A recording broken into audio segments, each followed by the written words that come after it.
Unang-una, I would like to thank the Diskaya couple for giving everything that they know to this committee. I just would like to advise the Diskaya couple, Mr. Chair, na kung meron mang bulletproof yung sasakyan ninyo na yung magaganda sasakyan, gamitin na ninyo. Sa dami na pagbaba ninyo ngayon dito, gamitin ninyo. Because I'm very much concerned sa iyong security dahil sa bibigat ng mga pinagsasabi nyo dito, hindi niyo alam, kahit na yung congressman na binanggit niyo, walang interes sa buhay niyo. Merong gustong sasakay, halimbawa mga taga-kaliwa o mga NPA dyan, para guguluhin itong Pilipinas, aambusin kayo, tapos ituro doon sa mga congressman, gulo na ang Pilipinas. % of the entire budget. We have received reports of at least 60 ghost projects worth. Unang-una, I would like to thank the Diskaya couple for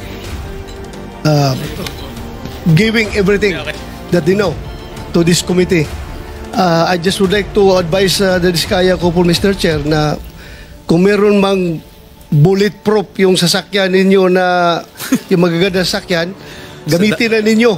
Sa dami na pagbaba sasakyan ninyo yan, ngayon dito, gamitin ninyo. Because I'm very much concerned sa iyong security dahil sa bibigat ng mga pinagsasabi nyo dito, hindi niyo alam, kahit na yung congressman na binanggit niyo, walang interes sa buhay nyo.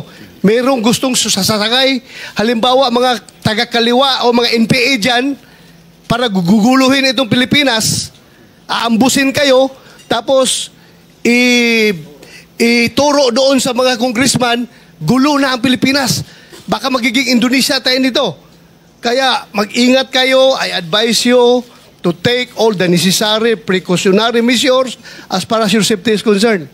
Ngayon, tanungin ko kayo, meron kayong sinabi na isang congressman o ilang congressman ba nagsabi na kaya ganito kalaki ang SOP na hiningi namin sa inyo, 25% to 30%. Dahil hindi lang sa congressman ito, hindi lang ito sa akin, kundi binibigyan namin si Congressman Saldico at saka si Speaker. Alam ba nyo kung ilang porsyento dito napupunta kay Speaker, ilang porsyento napupunta kay Saldico sa 25% na ito?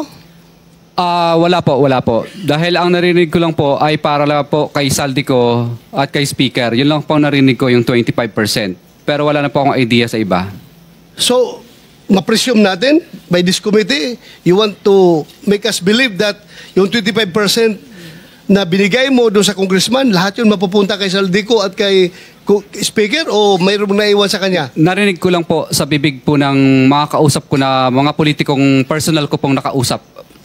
Kasi yan po ang lagi nilang pinagyayabang. Lalo pag may lasing na po akong kausap na na politiko. Siguro mo ito dahil alam mo, Teka muna. this is not a laughing matter. Teka muna. This is not a laughing matter. Teka muna kasi serious. baka mamaya lasing yung kausap mo kaya niya nasabi yung 25%. Pag tinatawagan din po ako, lagi din pong pinagmamayabang na pinahihingi na po sa taas.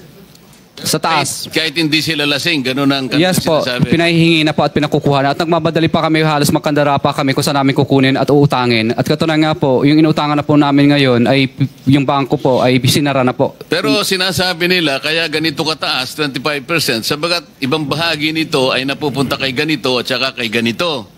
Pero wala ka namang kakayahan para suriin mo kung talagang naibigay kay ganon at saka kay ganon yung party niya. Tama? Yes po, Your Honor. Basta kinuha niya lang, kaya ganito kataas sapagkat ipinakikita niya sa iyo na hindi lang para sa kanya sapagkat meron pa rin siyang bibigyan. Ganon ang napagkakaintindi mo. Ang danilig ko po sa kanila ay sa 25 na yun, wala pa siya doon. Wala pa siya. So wala pa siya ron? Opo. Solid yun sa taas, hindi yun sa congressman, ha? Yun po ang mga 25 narinig ko sa taas. madalas. Yun lang po ang narinig ko madalas. Kung ano lang po ang narinig ko na 25, wala pa daw sila doon. Wala sila doon. Opo. Kay Speaker at kay Saldico lang yung 25? Yun po ang narinig ko lang. Imposible. Are you done, Senator? Meron ka bang pictures? Thank you, Mr. Chair. Thank you. Senator Sherwin. One word. Meron ka bang litrato ng mga bagman nila? Pictures o Kadalasan po, CCTV? maingat po sila at ayaw nila. At syempre kami naman po ay ayaw po naming ma-intimidate naman po sila. Opo. Saka ayaw po nila, kadalasan po, syempre ang pagtatag po, kadalasan sa office o di kaya sa hotel, kinukuha. Okay. Pero kaya mo silang i-identify kung sakasakalin dumating sa pagkakataon na yon. Yes po, Your Lahat ng Honor. kumukuha para sa kanila, allegedly, kaya mo silang kilalanin, i-identify, sapagkat kilalang kilala mo